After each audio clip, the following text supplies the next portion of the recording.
kayak orang Islam KTP, agamanya Islam nggak pernah sholat, nggak sholat Jumat, makan babi misalnya, ya sama aja.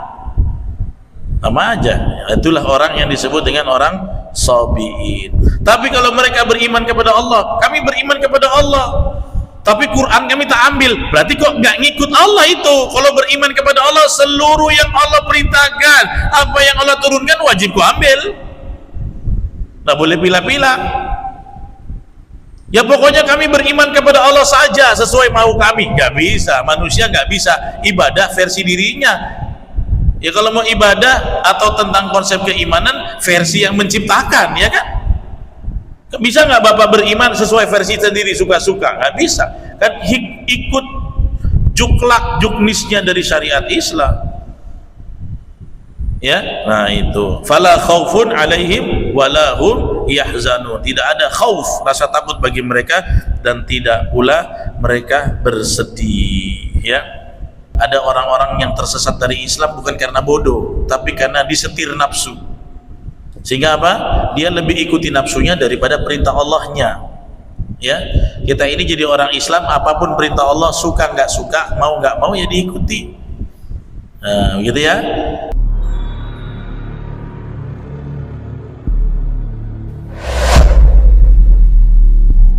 Assalamualaikum warahmatullahi wabarakatuh.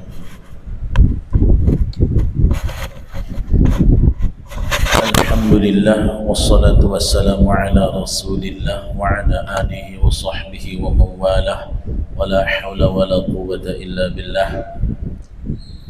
Allahumma salli wa sallim wa barik ala sayyidina Muhammadin al-mab'uth rahmatan lil alamin wa ala alihi wa sahbihi ajma'in, amma ba'd.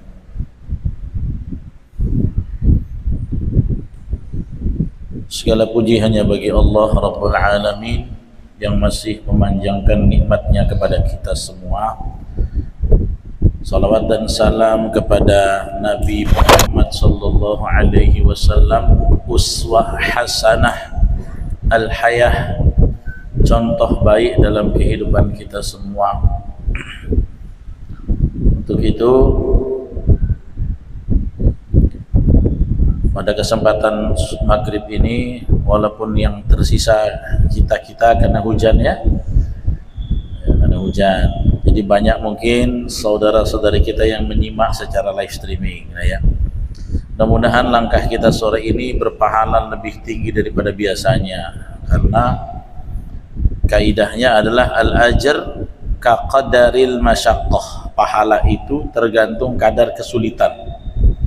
Tentu kan sulit hujan-hujan datang pengajian, tapi disitulah pahala yang tinggi akan dijanjikan untuk kita semua. Dan mudah-mudahan kita termasuk insan yang istiqamah alal ilmi.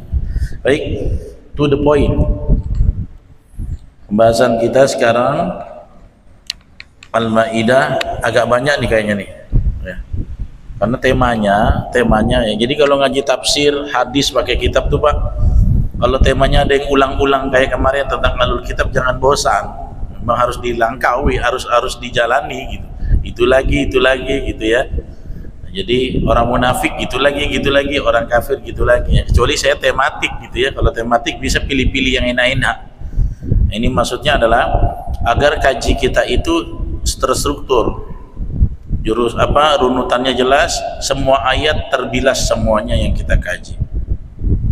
Wah, kue sudah datang, kue, Masya Allah, sampai goyang saya konsentrasinya nengok kue kan. Terima kasih Pak Erwin dan orang-orang baik atas kuenya untuk kajian, mudah-mudahan rezekinya luas. Baik, kita buka Al-Maidah dari 68 sampai 71.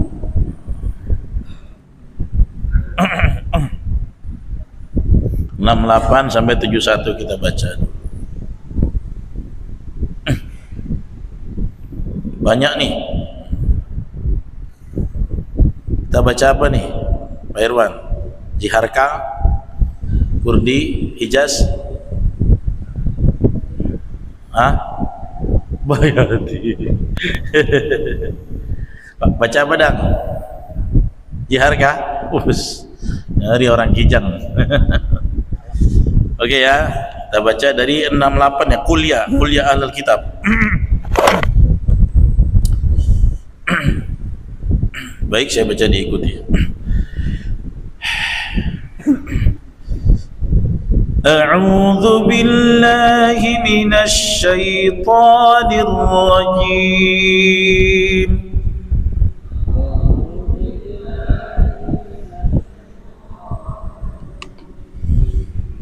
Bismillahirrahmanirrahim.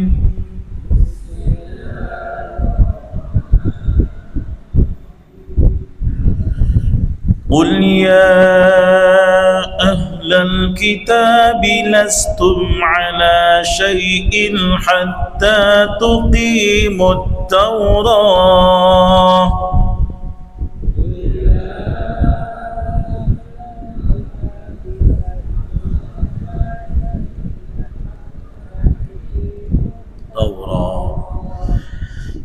حتى تقيموا التوراة والإنجيل وما أنزل إليكم من ربكم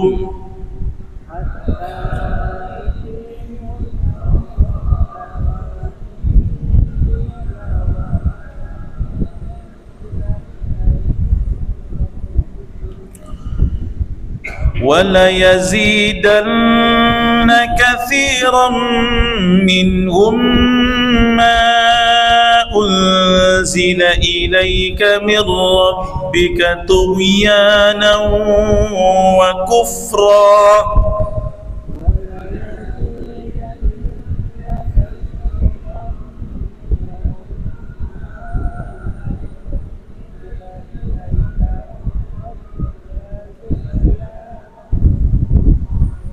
Banyak yang berhenti sebelum finish. Ya, sedar, pelan-pelan ya. Fala ta'sa 'alal qaumil kafirin.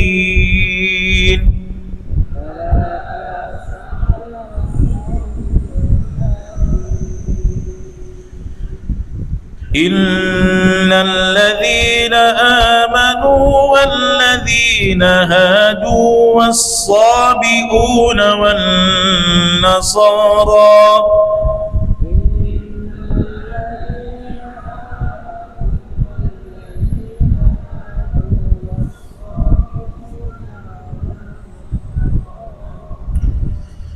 Man amana billahi wal yawmil akhir wa amila salihan fala khawfun alaihim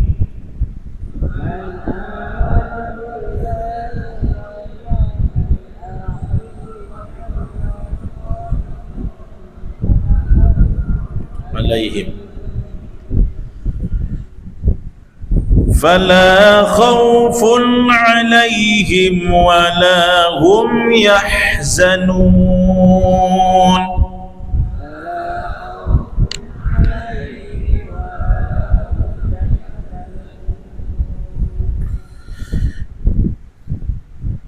لقد أخذنا ميثاق بني إسرائيل وأرسلنا إليهم رسلا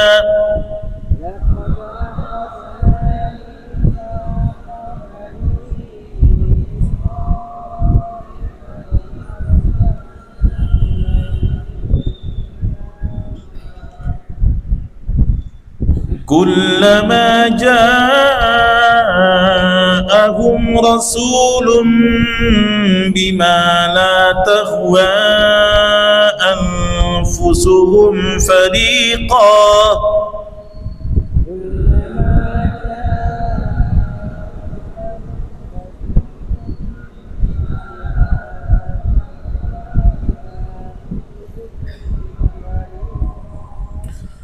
فريقا كذبوا وفريقا يقتلون.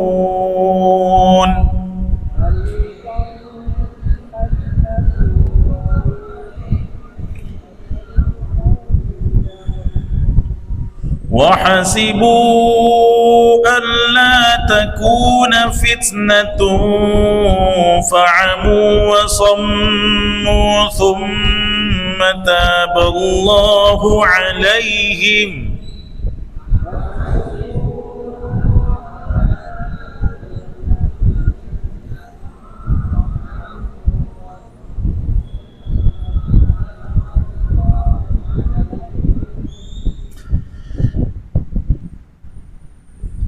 ثم تاب الله عليهم ثم عموا وصموا كثير منهم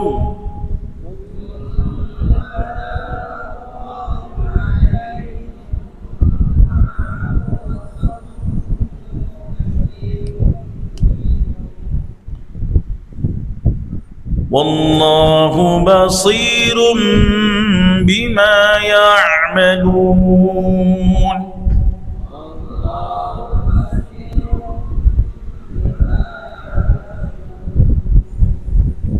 Semangat ya Pak, kalau panjang jiharka, lagi hujan-hujan tambah ngantuk jiharka. Jiharka tuh konsentrasi, kalau goyang sedikit jadi fales dia. Tayyib. Kita lihat ayat 68. Qul, ya. Katakanlah. Maksudnya Nabi disuruh mengatakan kepada siapa? Ya ahlal kitabi, wahai ahlul kitab, Yahudi, Nasrani, Sobiin masuk juga, ya. Lastum, ya. Tidaklah kalian, atau bukanlah kalian, ala syai'in, di atas sesuatu. Kalau terjemahan letterlocknya begitu, tapi kalau digabung lastum ala syai'in, ya, tidaklah kalian dipandang beragama sedikit pun. Jadi nggak jelas agama kalian, gitulah ya. Lastum ala syai'in, agama kalian tidak jelas atau kalian tidak diakui beragama, atau secara letterlocknya kalian bukan di atas sesuatu. Sesuatu itu maksudnya agama. Hatta, sampai, tuqimu, kalian menegakkan Taurat wal Injil, wama, dan apa yang unzila ilaikum, apa yang diturunkan kepada kalian, mir rabbikum, dari Rabb kalian, maksudnya Quran. Jadi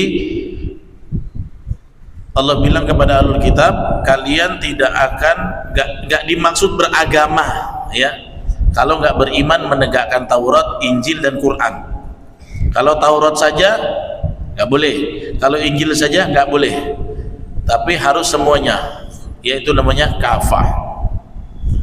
Tapi Allah bilang bahwasanya apa yang diturunkan selanjutnya, wala yazidanna, ya, maka benar-benar akan menambah, katsiran minhum, banyak di antara kalian, ma unzila ilaika mir rabbika, terhadap apa yang diturunkan kepadamu dari Rabbmu, maksudnya Al-Quran. Nanti Muhammad akan diturunkan Al-Quran, tetapi kebanyakan di antara kalian, ya, tughyanan wa kufran, ya. Tughyanan itu artinya kedurhakaan, wa kufran, kekufuran. Jadi nanti kalau sudah diturunkan kitab yang paling terakhir, mutakhir, paripurna, Al-Quran, akan banyak di antara kalian yang durhaka dan kufur, mengingkari. Jadi itu ya, ini hukum kausalitasnya. Allah sudah bilang Quran itu akan banyak yang mengkufuri, akan banyak yang mendurhakai. Makanya beragama itu nggak lihat kebanyakan. Saya ikut kajian tafsir karena kebanyakan orang ikut. Saya mengamalkan sunnah karena kebanyakan orang mengamalkan sunnah, bukan kebanyakan. Mengamalkan agama itu banyak sikit, orang buat tak buat, Allah suruh, Nabi suruh, kita buat. Walaupun satu kampung nggak ada yang buat, tapi Allah suruh, Nabi perintahkan, itu kita buat. Beragama begitu prinsipnya. Karena nggak bisa ikut kebanyakan orang, ya. Jangan beragama itu ikut kebanyakan orang. Nah termasuk ini Al-Quran. Ustaz, kalau Al-Quran itu benar, kenapa yang nggak beriman banyak juga? Ya memang sudah sunatullah bahwasanya Al-Quran itu akan banyak orang yang tughyanan wa kufran, mendurhakai yang dan mengkufurinya, mengingkarinya, ya. Makanya jangan lemah, ya, jangan lemah. Misalnya kita nih dai-dai Al-Quran, kita orang Islam, kita sudah ngajak orang ngaji, sudah sebarkan Quran, tapi yang ikut Quran banyak, namun lebih banyak yang nggak ikut. Jangan putus asa, memang begitu sunatullahnya. Apakah Qurannya nggak betul, nggak tepat? Bukan, ya, bukan karena itu, karena memang sudah cetakannya begitu. Yang mengingkari Quran akan lebih banyak. Tapi kan orang Islamnya banyak. Iya banyak, tapi yang mengingkari pun banyak juga. Ya. Makanya di ayat 68 Allah tutup apa? Fala ta'sa. Ya, fala ta'sa artinya janganlah kamu bersedih hati. Fala ta'sa 'alal qaumil kafirin. Janganlah kamu bersedih hati alal qaum, ya, terhadap orang-orang kafirin itu. Ya, ini obat pelipur lara ayat ini kepada Nabi Muhammad. Nanti kalau orang-orang ahlul kitab itu engkau bacakan Quran, engkau dakwahkan Quran, kok banyak yang nerima tapi lebih banyak lagi yang kufur, itu adalah sunnatullah. Jangan pernah putus asa, sedih dan menyerah. Ya, jangan pernah putus asa, ya. Jadi kita supaya tahu nih kondisi basic aslinya begitu, ya.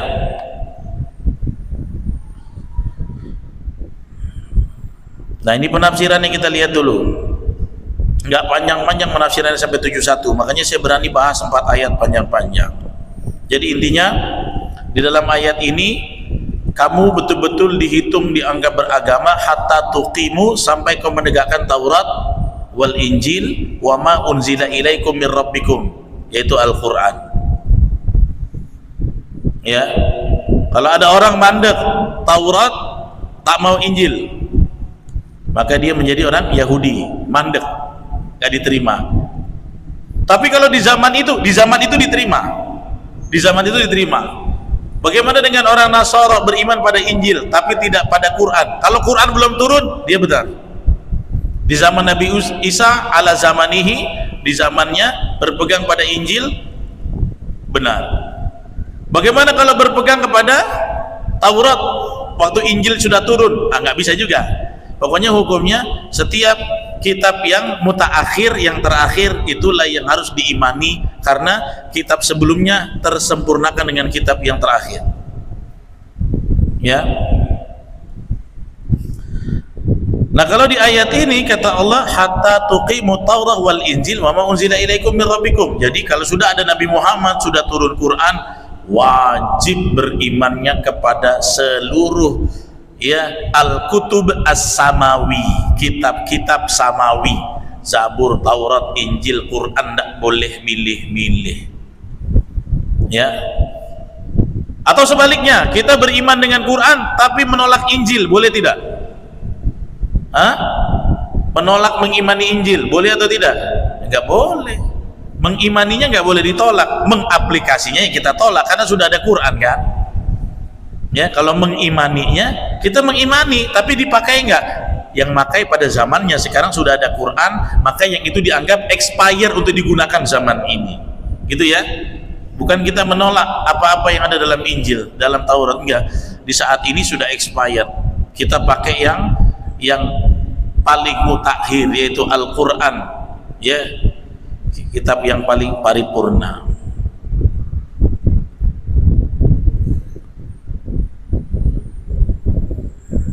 Oke, lanjut aja. Ayat berikutnya, innal ladzina amanu, sesungguhnya orang-orang yang beriman, walladzina hadu, orang-orang Yahudi, wassabiun, dan sabiun, ini kaum agama sabiin, ya. Apa itu kaum sabiin? Banyak di dalam tafsir, ya. Sebagian kata Imam Ibnu Katsir, dia adalah kalangan Nasrani Majusi yang agamanya tidak jelas. Begitulah kata seorang tabi'in Imam Mujahid. Ya, segolongan Yahudi dari Majusi yang tepesong dia. Ya, kata Imam Qatadah, seorang tabi'in, ya, siapa itu orang Sobiin? Mereka kaum yang ya'budunal malaikah, mereka menyembah malaikat. Ya, dan dia sholatnya nggak mengarah ke Ka'bah tapi ke Yaman. Jadi dia agamanya keluar masuk, tambal sulam, campur-campur, Pak.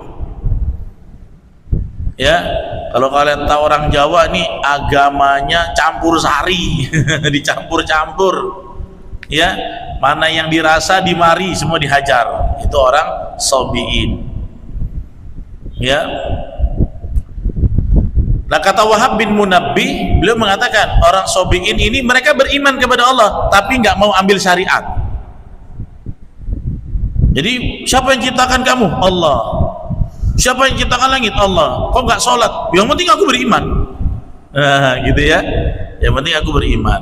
Tidak punya syariat. Ya. Walaupun mereka tidak melakukan kekufuran, tapi menolak hukum syariat. Ya. Nah, ini yang disebut dengan Sobiin. Nah, kalau kita lihat literatur yang lain, Sobiin ini adalah orang yang agamanya pindah-pindah, makanya nggak jelas. Dia di sini, ya, atau ada agama dia keluar. Makanya Rasulullah tuh sempat diejek oleh Abu Lahab, bahwanya Nabi Muhammad tuh rajulun sobi. Kenapa? Orang agamanya menyembah patung, dia pula agamanya sendiri. Islam pula sendiri. Orang di sini udah sepakat menyembah berhala, tiba-tiba Muhammad datang bawa Tuhan sendiri, Allah, konsep sendiri, tauhid. Loh, Nabi Muhammad itu bukan baru beragama, bukan Islam baru datang. Islam itu memperbaharui kembali kehangatan Islam yang dirusak dengan keberhalaan. Sebelum ada berhala, orang sudah Islam. Islamnya ala dini Isa, kan gitu ya, dengan agama Islam yang dibawa Nabi Isa. Udah dirusak, jadi paganisme, jadi keberhalaan. Rasulullah datang untuk mengembalikan kembali kejayaan Islam. Oh, jadi lantas Islam dari kapan? Dari zaman Nabi Adam. Setiap rusak dikirim Nabi baru. Makanya Nabi baru itu meluruskan kembali akidah umat yang sudah tersesat. Jadi begitu ya, jangan dibilang Islam itu baru datang di zaman Nabi. Ya, bukan. Islam itu sudah dari dulu, cuma Nabi Muhammad meluruskan kembali Islam sebagaimana yang Allah mau, karena sudah dirusak oleh mereka, oleh syaitan dengan sesembahan-sesembahan yang lain. Makanya lihat deh, dari mana sih awalnya munculnya agama nyembah berhala? Nah, itu kan dari patung orang-orang soleh. Kronologisnya begini. Di zaman setelah Nabi Isa, sebelum Rasulullah diutus, ada namanya sper kosong. Ya. Nah, sper kosong ini namanya ahlul fitrah. Ahlul fitrah ini golongan yang suci. Selama apa? Selama mereka berislam dengan yang Nabi Isa, Injil tidak dirubah.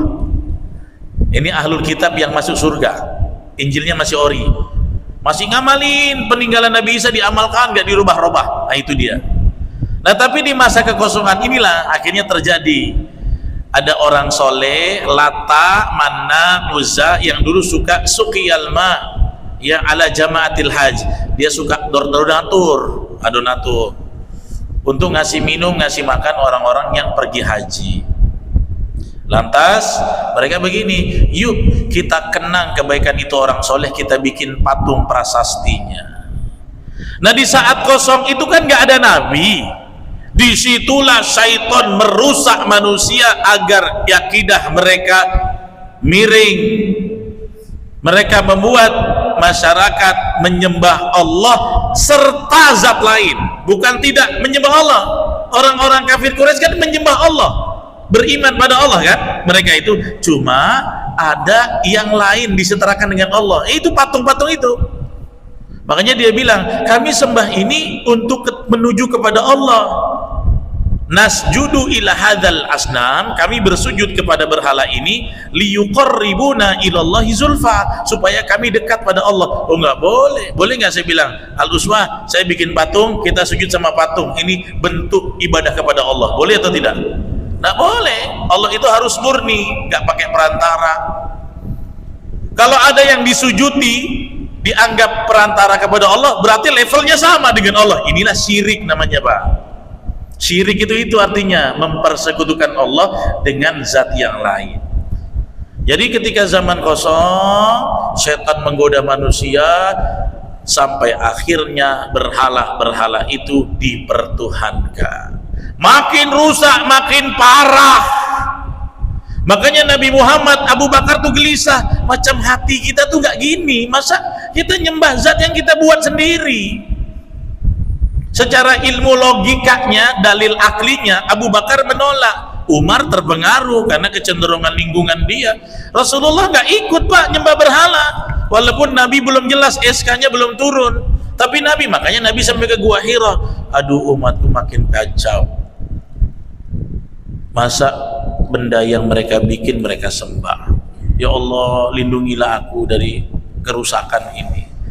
Nah, barulah ketika sudah di titik nadir, akidah keberhalaan semakin kuat, Allah angkat Rasulullah jadi nabi. Berbaharui lagi sebelum datangnya paganisme keberhalaan ini. Ya Muhammad, tugas kamu itu.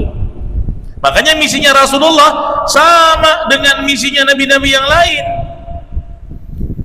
Apa misinya? Da'an nas ila tauhid wa ila ibadatillahi wahdah. Nabi Muhammad tugasnya sama, mengajak orang kepada tauhid sebagaimana Nabi Isa, Nabi Musa, Nabi Adam, Nabi Nuh, semua sama, mengajak manusia kepada tauhid dan beribadah kepada Allah sahaja.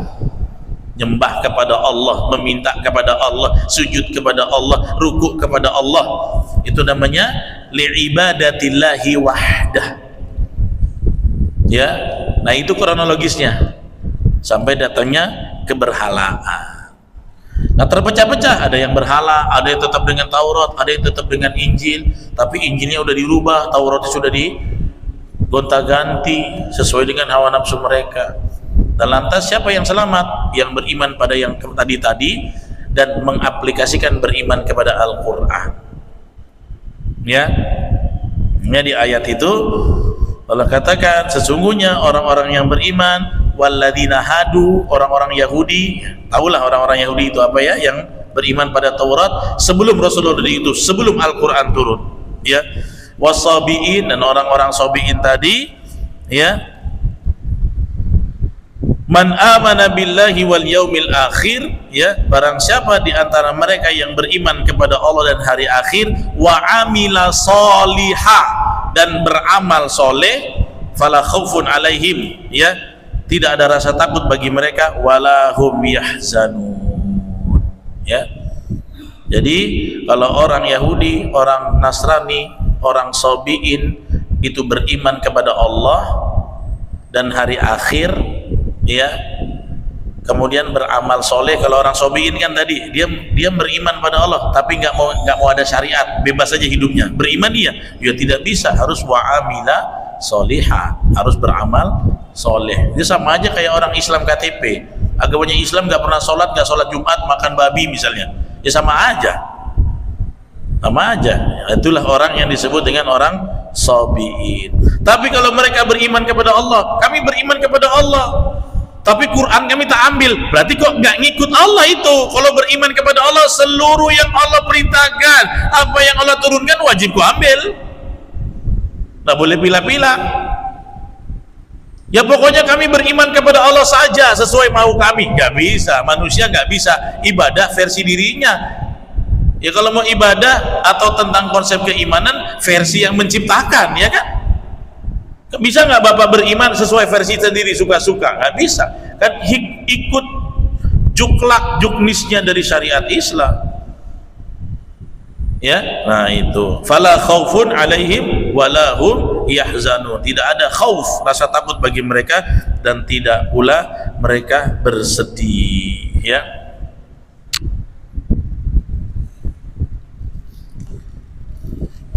Lanjut ayat ke-70. Ya.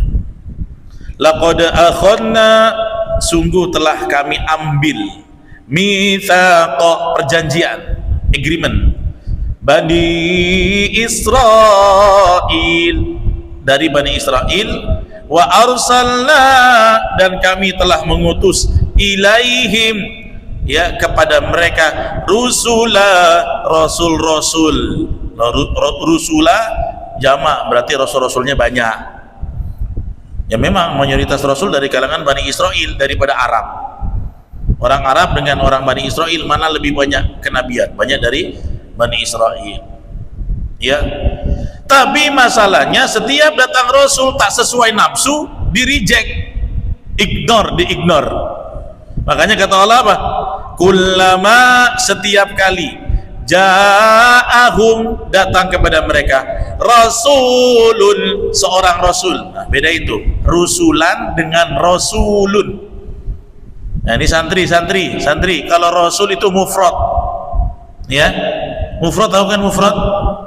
Ya, kalau rusul justru yang pendek itu jamak. Jadi kalau terjemahin rusul artinya rasul-rasul banyak. Tapi kalau rasul satu berarti Nabi Muhammad. Ya. Kalau nabi itu satu. Kalau nabinya banyak apa? Jamaknya apa? Zul? Apa Zul? Nabi satu, jamaknya apa? Apa Zril? Jamaknya nabi. Kalau rusul, nabi apa? Ambiya. Nah, lupa. Lu sering baca pun. Ambiya. Nabi satu, jamaknya ambiya. Ya. Ustadz satu. Kalau ustadznya banyak, asatid. Nah, ya. Atau asatidah boleh juga. Jadi begitu ya. Kami telah. Nah, setiap datang rasul, kata Allah, bima la tahwa, ya, dengan membawa, ya, apa yang la tahwa, tidak sesuai dengan hawa nafsu mereka, anfusuhum, ya, fariqan, sebagian mereka kadzabu, mendustakan, wa fariqan, dan sebagian mereka yaqtulun, membunuh. Jadi Bani Israel ini ada yang beriman pada rasul yang diutus kepada mereka, ada yang didustakan, ada yang dibunuh. Ada yang dibunuh. Ya. Salah satunya di surat Yasin tuh, 3 nabi dikasih satu kaum, namanya kaum Antokia. Nabinya 3. Pertama diutus 2, Soduk dan Sodiq. Soduk dan Sodiq. Kurang, tambah lagi Shalum, 3 nabi. Kaum Antokia itu ada di surat, ya, Yasin. Fa'azzazna bi thalith, kan ada ayat gitu ya, kami kuatkan thalith dengan nabi yang ketiga. Tiga nabinya dibantai sama mereka, dibunuh. Kaum Antokia itu kebiasaan Bani Israel, membunuh nabi-nabi mereka sendiri. Kenapa? Nabinya datang syariatnya nggak cocok sama kami, la tahwa anfusuhum, nggak sesuai dengan hawa nafsu. Jadi keji, ada sebagian Bani Israel yang membunuh para anbiya, itu ada dari dulu. Ya, fariqan kadzabu, ya, di antara mereka ada yang mendustakan, wa fariqan yaqtulun, sebagian mereka membunuh. Ya, ayat 71, wa hasibu, dan mereka mengira alla takuna fitnah, tidak akan terjadi ujian, musibah, fitnah. Ya, maksudnya apa? Dari kebiasaan mereka bunuh nabi, nggak apa-apa, memang nabinya nggak cocok, kita bunuh aja, nanti dikirim lain. Mereka kira Allah takuna fitnah, nggak akan terjadi fitnah, musibah. Diazab Allah banyak, kaum Tsamud diazab, kaum Ad diazab, ya kan? Karena mendustakan nabi. Ya. Maka mereka bilang apa? Wahasibu alla takuna fitnah, mereka menganggap tidak akan terjadi musibah, bencana, fitnah, ujian kepada mereka. Fa'amu, maka mereka menjadi buta. Wasammu, mereka menjadi bisu, buta. Tapi ketika Allah kasih azab, tobat, thumma taballahu alaihim, kemudian Allah terima tobatnya. Tapi sudah sebagian tobat, tsumma amu, kemudian buta lagi, tsumma sammu, mereka bisu lagi, ya tuli lagi, ya. Katsirum minhum, kebanyakan mereka, ya, begitu Bani Israil, kebanyakan, ya. Dan Allah katakan wallahu basirum bima ya'malun, dan Allah maha teliti terhadap apa yang mereka perbuat. Jadi ini Allah sebutkan karakteristik beberapa golongan Bani Israel yang mendustakan Nabi, bahkan membunuh Nabi. Mereka mengatakan, kalau bunuh Nabi nggak apa-apa, padahal ada ancaman dari Allah Subhanahu wa Ta'ala. Ya, jadi supaya kita tahu, Pak, bahwa memang ada dari kalangan Bani Israel yang pernah berbuat kezaliman yang melampaui batas dengan membunuh Nabi mereka sendiri. Ya, karena apa? Karena tidak sesuai dengan hawa nafsunya. Yang Nabi kita bawa nih tidak sesuai dengan yang aku nak, maka kita habisi aja Nabi ini. Ya, itu Allah sebutkan tentang kekejian mereka. Setiap didatangkan Rasul tidak sesuai dengan hawa nafsunya, mereka dustakan. Padahal apa? Mereka sudah berjanji kepada Allah, laqad akhadna mitsaqa bani Israil. Perjanjiannya apa? Kalau kalian beriman kepada Allah, kepada hari akhir, kalian menegakkan sholat, kalian mengeluarkan zakat, kalian beriman dengan kitab yang kuturunkan, kalian gak akan diazab, bahkan jadi ahli surga. Itu perjanjiannya. Tapi kebanyakan Bani Israel mengingkari perjanjian dengan Allah itu, ya, karena mereka lebih tunduk kepada hawa nafsunya daripada kebenarannya. Nih lihat, ada orang-orang yang tersesat dari Islam bukan karena bodoh, tapi karena disetir nafsu. Sehingga apa? Dia lebih ikuti nafsunya daripada perintah Allahnya. Ya, kita ini jadi orang Islam, apapun perintah Allah, suka nggak suka, mau nggak mau, ya diikuti. Nah, begitu ya. Ada sekelumit kisah tentang ahlul kitab. Ada pertanyaan, silakan. Monggo. Assalamualaikum. Waalaikumsalam. Iya. Apakah di Plus atau Bible yang mereka pegang Kristenan adalah sama dengan Injil? Dan yang kedua, apakah Yesus yang di orang Kristen sama dengan orang yang sama yang dinadikan orang Islam? Assalamualaikum warahmatullahi wabarakatuh. Iya, waalaikumsalam. Kalau yang mereka bilang Bible itu Injil, Al-Quran nggak mungkin turun dulu. Karena saya bilang hukum kausalitasnya, kitab terakhir turun ketika kitab sebelumnya sudah rosak, sudah tahrif, sudah banyak perubahan. Maka sekarang kalau ada kitab suci tapi sudah direvisi oleh tangan manusia, kita akui atau tidak? Enggak kan? Berarti itu laisal Injil. Yang kalian klaim Injil bukan Injil, tapi yang kalian sebut sekarang beda gitu. Tapi ini Injil. Kalau Injil, kabar Nabi Muhammad mestinya ada di situ, ya kan? Mana? Nggak ketemu, nggak ada. Oh, berarti sudah dirubah. Berarti itu laisa bil Injil. Ya, karena kabar-kabar tentang Nabi kan ada. Dzalika matsaluhum fit Taurat wa matsaluhum fil Injil. Hal-hal demikian, ciri-ciri Nabi, pengikutnya ada di Taurat dan ada di Injil. Maka itu bukan. Yang kedua, yang mereka klaim sebagai Tuhan penembus dosa, dalam perspektif kita adalah Nabi pembawa kitab suci, yaitu Injil. Nanti ayat berikutnya itu, ya, Isa bin Maryam bagi kita adalah makhluk, bukan kholik. Maka kalau ada yang menganggap manusia Nabi di tataran jadi Tuhan, ya kafir hukumnya dalam pandangan orang Islam. Makanya ayat berikutnya 72 kan, laqad kafaral ladzina qalu, sungguh telah kafirlah orang-orang yang berkata illallah, sesungguhnya Allah adalah Al-Masih ibn Maryam. Nah, kan? Al-Masih putra dari Maryam. Ya. Nah, itu. Jadi yang dia klaim adalah tadi yang Bapak tanya, Yesus bagi kita adalah nabi. Ya. Sama-sama kita beriman pada Yesus tapi sebagai nabi. Ya, sebagai nabi, batasannya manusia, nabi kan, untuk jadi tuntunan mengajar ibadah syariat, bukan untuk dipertuhankan. Zaman Nabi Muhammad juga gitu. Kalau ada yang menuhankan Nabi Muhammad, salah mereka. Makanya ketika Rasulullah wafat, ingat gak kita bahas di sirah tuh, apa kata Abu Bakar? Man kana ya'budu Muhammadan fa inna Muhammad qad mat. Hei, siapa yang kali ini kalian selama ini menyembah Nabi Muhammad, Nabi Muhammad itu telah wafat. Maksudnya apa? Jangan nyembah Nabi. Nabi itu penuntun ibadah, bukan untuk diibadahi. Wa man kana ya'budullah, barang siapa menyembah Allah, fa innallaha hayyun la yamut. Allah Maha hidup, tidak akan pernah mati. Itu yang benar. Di zaman Nabi Muhammad aja ada yang melenceng berlebihan, ghulu. Ya.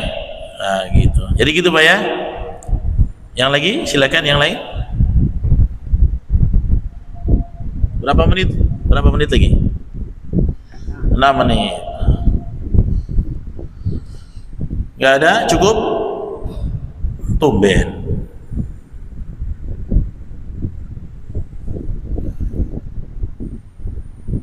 Oke, kalau nggak ada, ya. Penafsirannya juga cuma sedikit itu di Ibnu Katsir saya lihat.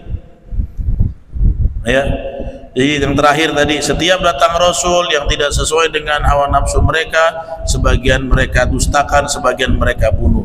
Mereka kira tidak akan terjadi apa-apa. Jadi kata Imam Katsir, yadhunnuna alla yaqa'u alaihim syai'. Mereka mengira mereka membunuhi Rasul itu nggak ada apa-apa. Mereka jadi seperti orang ammu tuh buta, wasommu tuli, ya. Nggak bisa bicara, nggak bisa dengar, ya, tidak bisa melihat kebenaran. Mereka menjadi buta dan tuli.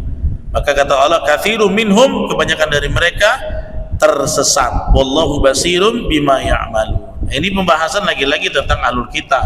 Jadi kalau bosan ya telan-telan aja lah, ya. Nanti berikutnya baru kita bahas tentang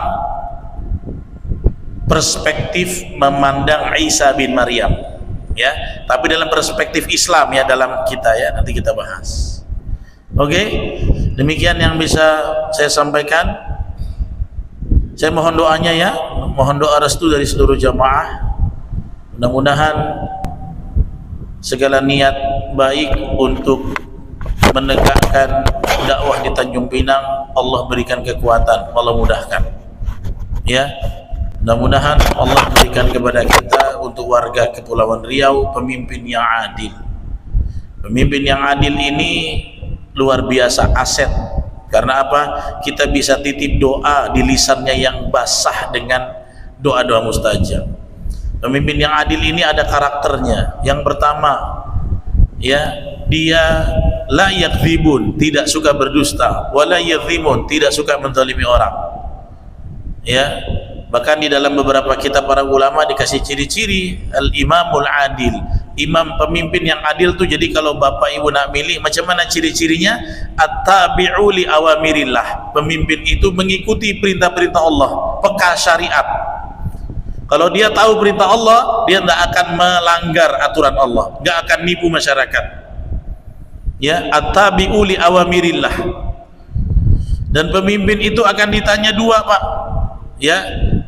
Wa huwa mas'ulun an siyasatihi fid dunya wa hirasatud din. Pemimpin itu akan ditanya dua, tentang kepemimpinannya dia, dan yang kedua, apakah selama memimpin dia menjaga stabilitas agama. Ternyata tugas pemimpin itu dua, menjaga rakyat, memelihara agama.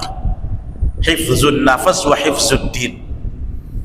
Ya, nanti Bapak ketika menentukan pemimpin di tingkat manapun, ya, gubernur dan yang lain, lihat mana potensi pemimpin yang memang dia ini kategori pemimpin yang adil. Dia orangnya jujur, tidak berbohong, dia ini punya potensi, kelihatan amanahnya, walaupun kita kan tidak bisa kenal orang secara menyeluruh, namanya bukan satu rumah, ya. Dia itu punya semangat menjaga kemaslahatan orang, menjaga agama. Kalau milih gubernur, gubernurnya ada 4 orang, ada 2 pasang, dia di antara 4 kandidat itu mana yang punya sifat-sifat ini. pemimpin yang menegakkan sholat, pemimpin yang peduli orang miskin, menunaikan zakat, yang mereka itu amar ma'ruf nahi mungkar, maka lihat dari mana mereka ini, condongkan salah satu. Kalau wali kota saya tak sebut karena saya ada di dalamnya, tak elok ngomongin diri sendiri. Kalau gubernur yang lain pilih ya.